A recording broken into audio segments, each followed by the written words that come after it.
Welcome to Ancient Relics Keeper. Uncover hidden histories, lost artifacts, and ancient mysteries. Join us as we explore the past secrets. Subscribe and dive into history's untold stories.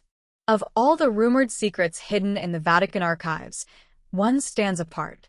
It's not an ancient text or a holy relic, but a piece of technology so advanced it sounds like science fiction.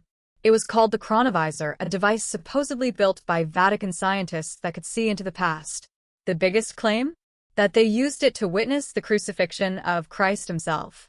The Vatican's hidden archives are rumored to hold many things: forbidden gospels, maps to lost relics, even proof of extraterrestrial contact. But among all these legends, one story stands alone, so audacious and so technologically advanced that it feels ripped from the pages of a science fiction novel. It is a story that does not involve ancient parchment or dusty bones, but cathode ray tubes, rare alloys, and the fundamental physics of time itself. This is the legend of the Chronovisor, a machine supposedly built in secret under the patronage of the Vatican, with the incredible ability to see into the past. To understand this impossible legend, we must first understand the man at its center, for it is his unimpeachable credibility that gives this unbelievable story its haunting power. Our journey begins not with a wild-eyed conspiracy theorist, but with a man of profound learning and respected authority, Father Pellegrino Ernetti. Born in 1925, Ernetti was a Benedictine monk, a member of one of the oldest and most scholarly orders in the Catholic Church. He was based at the monastery of San Giorgio Maggiore, a stunning island monastery in Venice. But Father Ernetti was no simple, cloistered monk. He was a man who lived with one foot in the ancient world and the other firmly planted in the 20th century. He held degrees in philosophy and physics, was an accomplished musician, and was considered one of the world's foremost experts on a highly specialized field: archaic music. This was the study of music from ancient Greece and Rome, music for which no recordings or complete notations exist. His life's work was to reconstruct the lost sounds of the past. This is a crucial detail. Father Ernetti was not just a priest. He was a scientist and a historian obsessed with recovering what time had erased. His work was not theoretical. He collaborated with Father Agostino Gemelli, a physician and psychologist who was the founder of the Catholic University of Milan. Together, in Gemelli's physics laboratory, they were working on a project to filter and clean old recordings, trying to extract purer sounds. It was during one of these experiments in the early 1950s that the seed of the Chronovisor legend was planted. According to the story Ernetti would later tell, he and Gemelli were working with a primitive reel-to-reel tape recorder. The machine kept breaking down. Exasperated, Father Gemelli looked up to the heavens and, out of habit, uttered a prayer to his own deceased father for help. When they managed to get the machine working again and played back the tape, they were stunned. Amidst the static and the music they had been trying to record, they heard a clear, distinct voice on the tape speaking in their Italian dialect, saying, "Of course I shall help you. I am always with you." It was, Gemelli confirmed with tears in his eyes, the unmistakable voice of his dead father. This event, Ernetti claimed, was the catalyst. It was a moment where the veil between the present and the past, the living and the dead, seemed to tear. It led him to a profound question: if a sound, a human voice, can leave an energetic imprint that can be recovered by a simple machine decades later, what else remains? Are all the sights and sounds of the past still floating around us, like unheard radio waves, just waiting for the right receiver to tune them in? This was the central hypothesis that would lead to the creation of the Chronovisor. Father Ernetti's background as a physicist and his deep Catholic faith combined to form a unique worldview. He believed that everything we say and do creates a form of energy, a spiritual energy, that never truly disappears. It becomes part of a vast cosmic archive. The challenge was not one of creation, but of retrieval. From this foundational idea, the machine itself began to take shape, at least in theory. The Chronovisor, as Ernetti described it, was not a time machine in the H.G. Wells sense. It did not transport a person physically through time. To do so would be to create paradoxes and violate the laws of causality. Instead, it was a time viewer. It was a passive observer, a window into moments that had long since passed. Ernetti described the device as an imposing piece of equipment, consisting of a large cabinet with a cathode ray tube screen, a complex control panel, and a series of antennas made from rare and exotic alloys antimony, tellurium, and titanium among them. Its function was to act as a kind of supersensitive receiver. The scientific principle he articulated was based on the concept of harmonic decomposition, a known principle in physics and signal processing. He claimed that the light and sound waves of the past break down into their constituent parts, but are never fully destroyed. The Chronovisor was allegedly able to pick up these residual waves, these echoes of the past, and then reconstitute them. It would reassemble the scattered light energy back into a coherent image, and the scattered sound energy back into audible words and music. The process was akin to finding the shattered fragments of a mirror and piecing them together to see the reflection once more. The antennas would capture the raw energy.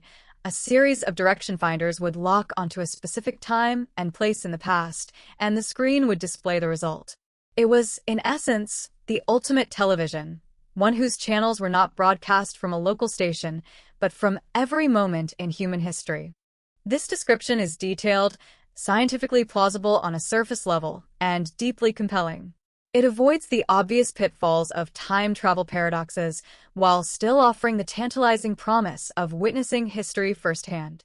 But the most incredible part of Ernetti's story was not the machine itself, but the people he claimed had helped him build it. A project of this magnitude, one that would require a mastery of quantum physics, metallurgy, and advanced electronics, was not something a lone monk could accomplish in a monastery basement. Ernetti insisted he had not. He claimed that his initial research and ideas had attracted the attention of the highest levels of the Vatican, who saw the immense potential of such a device. They allegedly provided him with the funding and the resources to assemble a team, a secret scientific consortium whose membership sounds like a who's who of 20th century physics. The most famous name on this list, the one that lent the story its almost unbelievable weight, was Enrico Fermi. Fermi was a Nobel Prize-winning Italian physicist, one of the primary architects of the atomic bomb through his work on the Manhattan Project. He was, without question, one of the most brilliant scientific minds of his time. According to Ernetti, Fermi had become fascinated with the project before his death in 1954 and had helped solve some of the critical theoretical problems. Another name allegedly on the team was that of Wernher von Braun, the German rocket scientist. After World War II, von Braun was brought to the United States, where he became the father of the American space program, the chief architect of the Saturn V rocket that took men to the moon. His expertise in rocketry and advanced propulsion systems might seem irrelevant, but his documented interest in the philosophical and even metaphysical implications of science made him a plausible, if sensational, candidate. The alleged involvement of such towering figures is what elevates the Chronovisor story from a simple priest's fantasy into something far more substantial. It suggests that this was not just a religious project, but a serious scientific undertaking pursued by the very same people who were unlocking the power of the atom and opening the door to space. It implies a secret history of science, where the greatest minds of the century were not just working on weapons and rockets, but on a project that would dwarf them all in significance. Ernetti was, in this version of events, the spiritual and conceptual guide, but the heavy lifting of theoretical physics and engineering was done by a dream team of secular science, all working in secret under the Vatican's shield of privacy. Why would the Vatican sponsor such a project? The motives are as profound as the machine itself. For an institution built entirely on faith in historical events, the ability to verify those events would be the ultimate prize. To see Moses receive the Ten Commandments, to hear the Sermon on the Mount with one's own ears, to witness the resurrection, this would transform faith into fact. It would provide irrefutable proof of the Church's claims, a weapon against skepticism, and a tool for evangelism more powerful than any sermon. The Chronovisor was not just a scientific instrument.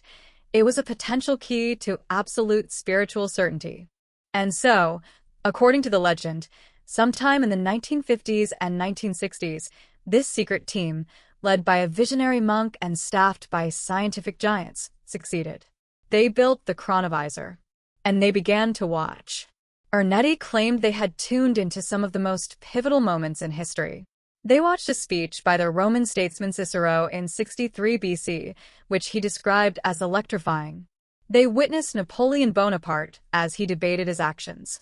They even claimed to have observed the destruction of the biblical cities of Sodom and Gomorrah. Each viewing was a validation of their theory, a successful journey through the archives of time. But all of these viewings were just preparation for the main event, the ultimate goal of the entire project. The one moment in all of human history that the Vatican would want to see above all others. The one event upon which the entire Christian faith rests, the passion and crucifixion of Jesus Christ. Father Ernetti claimed that they had done it. He said that he and his team had locked the Chronovisor onto Jerusalem in the 1st century AD and had watched the final, agonizing hours of Christ's life. He described the scene in detail: the betrayal by Judas, the trial before Pontius Pilate, the brutal scourging, and the slow, painful journey up the hill of Calvary. To have witnessed this would be to have gazed into the very heart of Christianity. This is the origin of the impossible legend. It is a story built on the foundation of a credible, scholarly man whose life's work was the recovery of the past. It is supported by a plausible, if highly speculative, scientific theory that avoids the common pitfalls of time travel stories. And it is given an air of breathtaking legitimacy by the alleged involvement of some of history's greatest scientific minds. The story of the Chronovisor's creation is not just a tale about a machine. It is a story about the ultimate fusion of faith and science, a secret collaboration between the priest and the physicist to unlock the final secrets of time. It presents a world where the spiritual and the technological are not opposites, but two sides of the same coin, a world where a monk's prayer could lead to a breakthrough in quantum physics. It is this perfectly constructed, compelling, and internally consistent origin story that makes us ask the question, what if it were true? A story as fantastic as the Chronovisor cannot survive on theory alone. A legend of a time machine that can see the past needs more than a compelling origin. It needs proof. It needs evidence.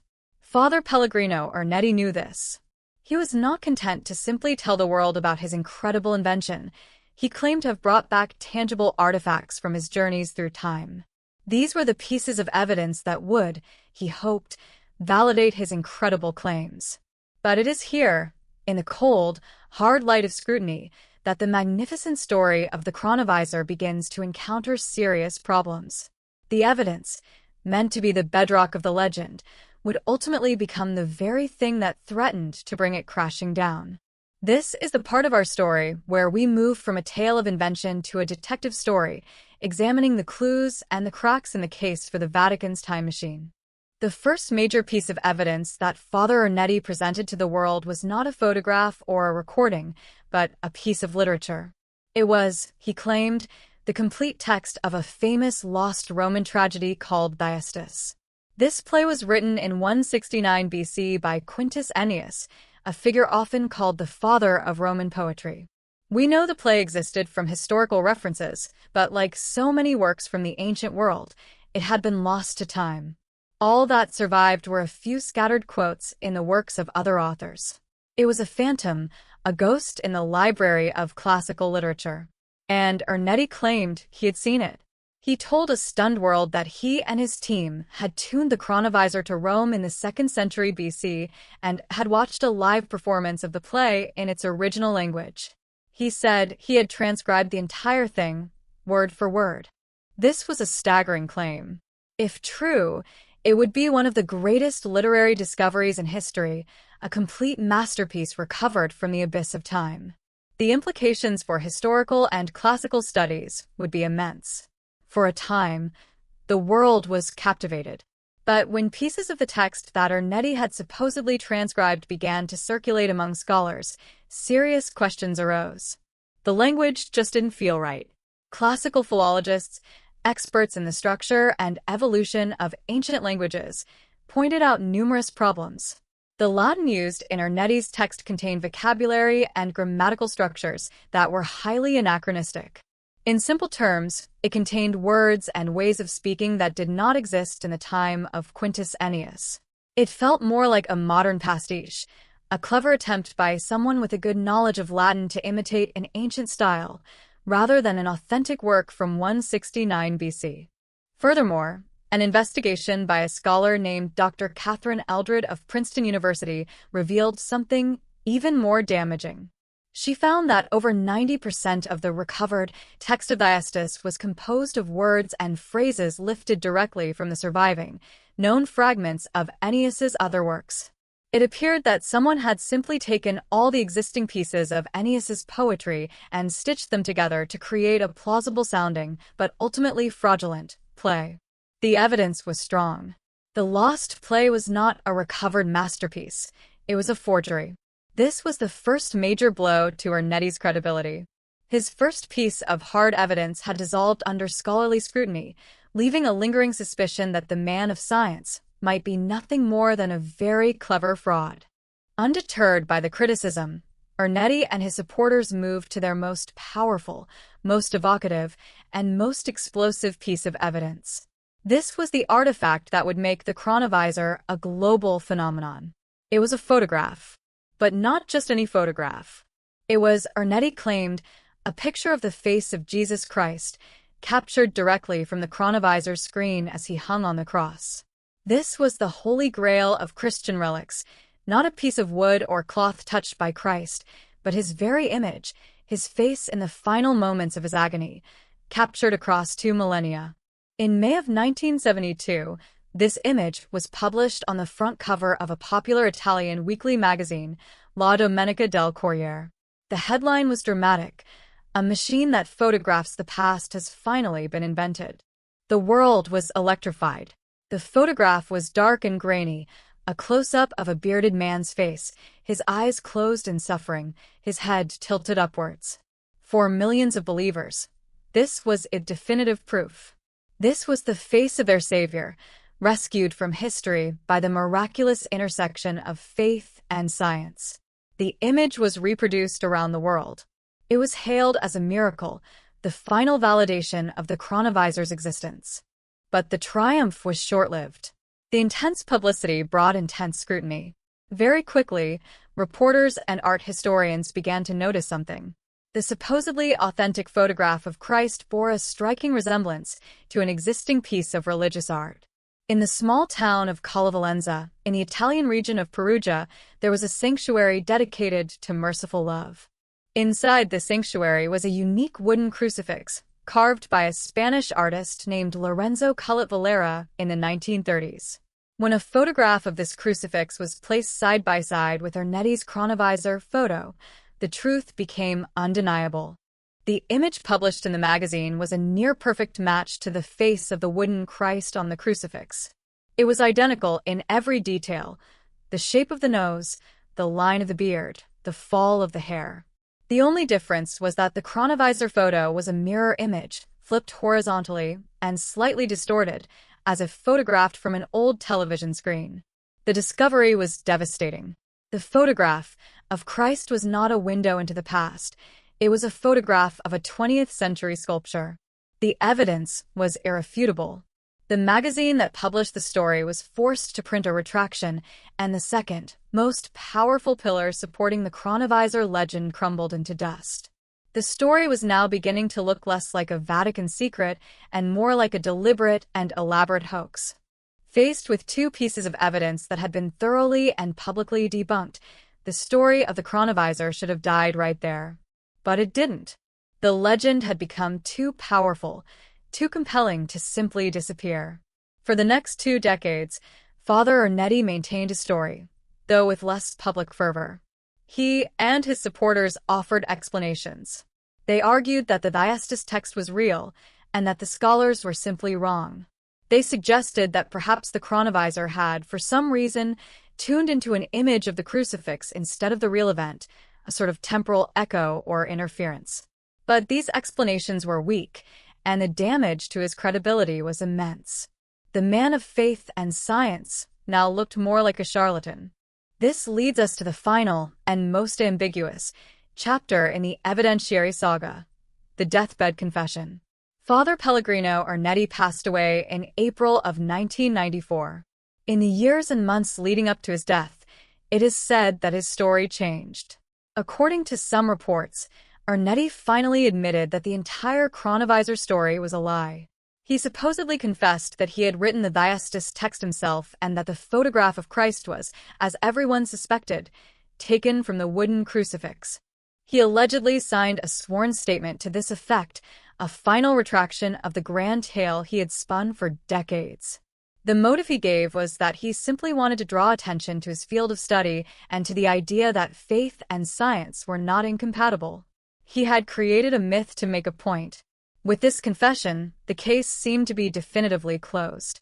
The inventor himself had admitted it was all a hoax. But this is where the story takes another strange turn, diving deeper into the world of conspiracy. A significant number of Ernetti's supporters and close associates vehemently deny that this confession ever happened. Or, if it did, they claim it was made under duress. The theory is that the Vatican, embarrassed by the public exposure of the hoax and terrified of the real machine's existence, forced an elderly and dying Ernetti to sign a false confession. They needed to discredit the entire story, to bury it once and for all. What better way to do that than to have the inventor himself call it a lie? Proponents of this theory point to a supposed final letter that Ernetti wrote to his family, in which he reaffirmed that the Chronovisor was real. They claim that he was silenced, his legacy deliberately tarnished by a powerful institution desperate to keep its greatest secret. In this version of events, the confession is not an admission of guilt. It is the final piece of the cover-up. It transforms Ernetti from a fraud back into a martyr, a man of truth silenced by an apparatus of power. So, where does this leave us? We are left with a trail of broken evidence and a deeply ambiguous conclusion. The physical proof offered by Ernetti's play and the photograph has been convincingly, almost certainly, debunked as fraudulent. The scientific principles he described, while sounding plausible, have no known basis in established physics. And the star witnesses, Enrico Fermi and Wernher von Braun, were conveniently deceased and unable to confirm or deny their involvement. From a purely rational, evidence-based perspective, the case for the Chronovisor is incredibly weak. The story seems to be a fascinating and well-constructed fabrication by a highly intelligent and imaginative man. Yet, the mystery endures. It endures because of the man himself, a respected priest and scholar, not a known con artist. It endures because of the deathbed confession, which is shrouded in its own layer of conspiracy and doubt. And it endures because the central idea is so powerful. The Vatican, an institution defined by its secrets, is the perfect home for a legend like this. The very idea that they would hide such a device feels right. It fits their well-established pattern of secrecy. The debunking of the evidence almost feels too neat, too perfect. It's exactly what you would expect to find if a powerful organization was actively trying to discredit a real story. And so, despite the lack of credible evidence, the legend of the Chronovisor lives on, suspended in a state of permanent uncertainty. It is a story where every piece of proof is also a problem, and every debunking is also a potential clue to a deeper cover-up. We stand now at a crossroads in the strange tale of the Chronovisor. The physical evidence presented by Father Ernetti has crumbled under scrutiny, exposed as little more than clever forgeries. His supposed deathbed confession paints the picture of an elaborate, if brilliant, hoax. From a purely logical standpoint, the case should be closed. And yet, it isn't. The legend refuses to die, because for many, the exposure of the evidence is not the end of the story, but the beginning of a different one, the story of a cover-up. Let us, for a moment, entertain the possibility that the hoax itself was a fabrication, a smokescreen designed by the Vatican to bury a truth far too dangerous for the world to handle. Let's assume the Chronovisor was real. We must then ask the most important question of all: why would they hide it? What possible motives could the Vatican have for taking the most significant invention in human history and locking it away forever? The answers take us into the deepest questions of power, faith, and the very nature of reality. The first and most straightforward reason for hiding the Chronovisor is a pragmatic one. The machine was simply too dangerous for humanity. Think of the power it would represent. The ability to see any moment in the past is the ultimate key to controlling the present. It is a weapon more potent than any nuclear bomb, a tool of espionage beyond any spy's wildest dreams. In the hands of a government or a military, it would mean the end of all state secrets.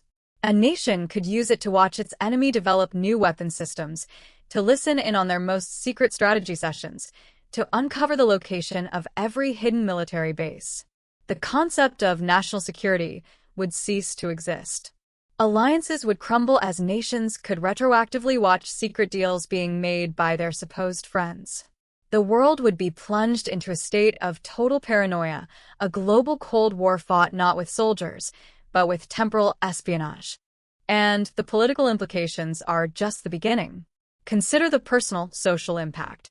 The Chronovisor would be the ultimate tool of blackmail.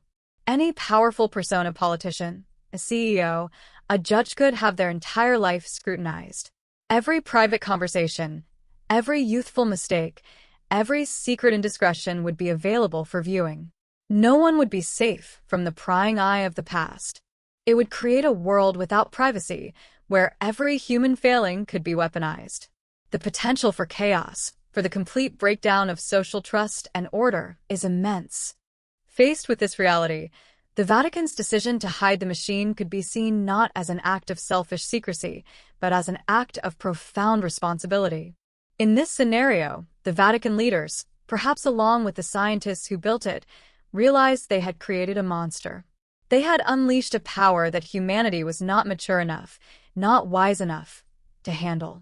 Like the scientists of the Manhattan Project who were horrified by the destructive power of the atomic bomb they had created, the inventors of the Chronovisor may have been terrified by their own success. Their only responsible choice would be to dismantle the machine, destroy the blueprints, and swear all involved to absolute secrecy. The forced confession of Father Ernetti would be the final, necessary step in this process, to not only hide the machine, but to kill the very idea of it, ensuring no one would ever try to build it again.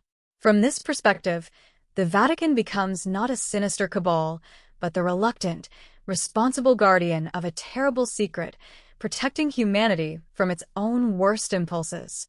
This first reason is powerful, but it is rooted in earthly, political concerns. The second possible motive goes much deeper, striking at the very heart of the Vatican's identity. The Chronovisor had to be hidden because it would have destroyed the very concept of faith. This is a theological argument, and for the Vatican, it is perhaps the most important one. The entire structure of Christianity, and indeed most organized religions, is built upon a foundation of faith belief in the absence of absolute, empirical proof. Believers are asked to accept the truth of Scripture, the divinity of Christ, and the reality of miracles based on testimony, tradition, and a personal, spiritual connection. It is the act of believing without seeing that is considered a virtue. The Chronovisor would annihilate this principle. It would replace faith with fact. Suddenly, you would no longer need to believe that Jesus gave the Sermon on the Mount. You could watch it. You would no longer need to have faith in the resurrection. You could tune into the tomb on that Sunday morning and see for yourself whether he walked out. The central mysteries of the religion would cease to be mysteries. They would become historical data points, subject to verification and analysis like any other event. The Bible would transform from a sacred text into a historical document, its accuracy checked and cross-referenced against the tapes from the Chronovisor. What would this do to the role of the Church? The Vatican's authority rests on its position as the interpreter of divine revelation and the guardian of sacred tradition. But if anyone with the right machine could see these events for themselves, what need would there be for interpreters? The Pope, the cardinals, the entire hierarchy would become obsolete. Their role as spiritual guides would be redundant in a world where anyone could have a direct, unfiltered view of the divine. Religion would become a branch of historical science. This is a terrifying prospect for an institution whose power is built on spiritual authority. The machine, designed to prove their claims, would ironically make them irrelevant. Furthermore, the very act of proving everything would cheapen the spiritual experience. It would remove the element of personal choice and commitment that is central to a life of faith.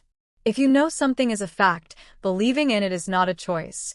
It is simply an acknowledgement of reality. The virtue of faith would be lost.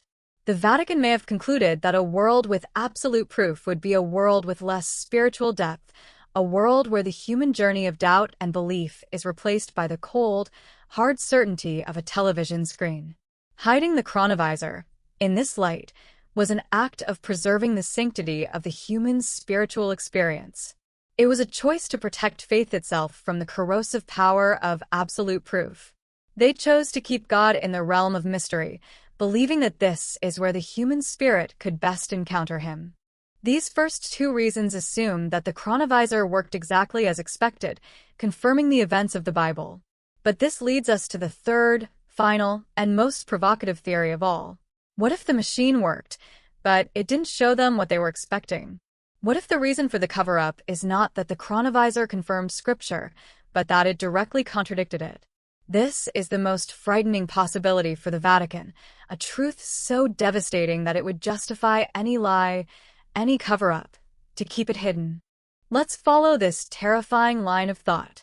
The team tunes the machine to Jerusalem on the day of the crucifixion, the climax of their years of work. They watch, breathless, expecting to see the events as described in the Gospels. But what if they see something different? What if, for instance, they see Jesus survive? Perhaps he is taken down from the cross and recovers, or perhaps the person crucified was someone else entirely. Such a discovery would not just undermine the Church, it would shatter its central claim, the resurrection, the victory over death upon which the entire promise of salvation is based. If Christ did not die and rise again, then the foundation of Christianity is a lie. Or perhaps the discovery was more subtle, but just as damaging. What if they witnessed the events, but the words spoken were different? What if Jesus' teachings, as seen on the Chronovisor, were more in line with the Gnostic Gospels, emphasizing secret knowledge over faith and church authority? What if his relationship with Mary Magdalene was clearly that of a partner or successor, a fact that would obliterate the Church's patriarchal structure? The Chronovisor, in this scenario, becomes a machine of ultimate heresy. It would have provided proof that the version of Christianity the Vatican has promoted for 2 millennia was a heavily edited, politically motivated version of the truth. They would have discovered that their own institution was founded on a misinterpretation, or even a deliberate alteration, of history. There is no greater motive for a cover-up than self-preservation. Faced with a truth that would invalidate their own existence, they would have had no choice but to bury the machine and the man who created it under a mountain of lies. This theory also opens the door to an even more exotic possibility, one that connects the Chronovisor to the other great Vatican mystery, UFOs. What if the Chronovisor was not entirely a human invention? Father Ernetti's description of a machine that could decode residual energy from the past is far beyond any known 20th century technology. What if the secret team did not invent it, but found it? Or, more specifically, what if they were given it or reverse-engineered it from technology that was not from this world? This idea suggests that the Vatican's true secret is not just time travel, but contact with a non-human intelligence. In this wild but compelling scenario, the Chronovisor might have been a tool to understand the true nature of this alien influence on human history. Did these visitors play a role in our religious origins? Were the angels of the Old Testament and the miracles of the New Testament actually misunderstood manifestations of advanced technology? Perhaps the team used the Chronovisor to look at Fatima, or at Ezekiel's wheel, or at the Star of Bethlehem, and what they saw was not a divine miracle, but a technological one. This would be the ultimate secret. It would mean that the object of human worship was not a supernatural god, but a technologically superior alien race. The Vatican would be forced to hide the Chronovisor not just to protect its own power, but to prevent the collapse of the entire human worldview, to protect humanity from the psychologically shattering truth of its own cosmic insignificance. Whether the motive was to protect humanity from a dangerous weapon, to preserve the sanctity of faith, or to hide a devastating truth that contradicts scripture, all roads lead back to the same conclusion. If the chronovisor was real, it had to be hidden.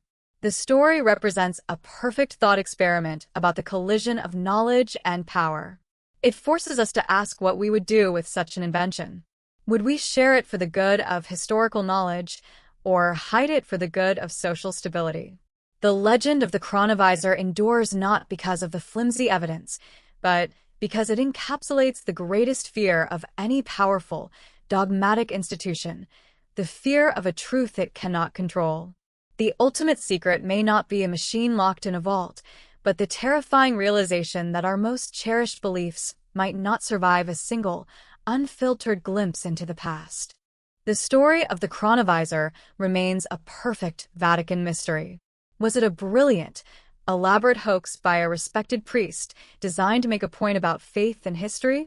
Or was it a real invention, a secret so powerful and reality-altering that it had to be completely buried and its creator silenced forever?